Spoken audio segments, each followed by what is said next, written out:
Phần nhận gương chín thỉnh mời ông Lê Văn Lời, bí thư chi bộ viên đội con Lê Trường Hương.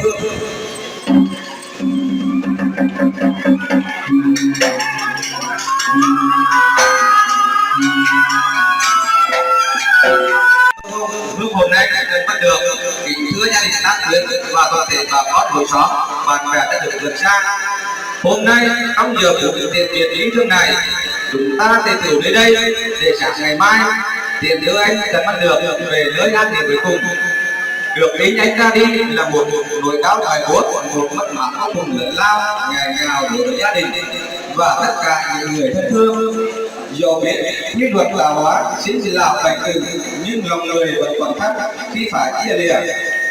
Anh Trần Văn Được đi ra dù một người đã không được may mắn như những bạn bè cùng các lứa, mang trên mình những kiệt quyết, nhưng chưa bao giờ anh đầu hàng một phần.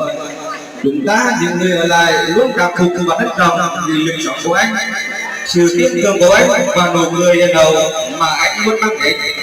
Ngay cả những ngày trong đời bệnh tật, anh đã sống cuộc đời tuy ngắn ngủi không còn lại về thể chất nhưng vô cùng ý nghĩa về tinh thần.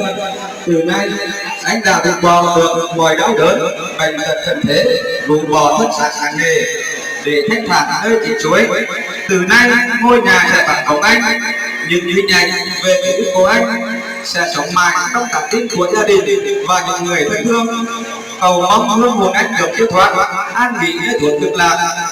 Trước giờ phút chia ly biệt biệt này, xin quý vị cùng gia đình và bà con dành một phút mặc niệm để tưởng nhớ đến anh.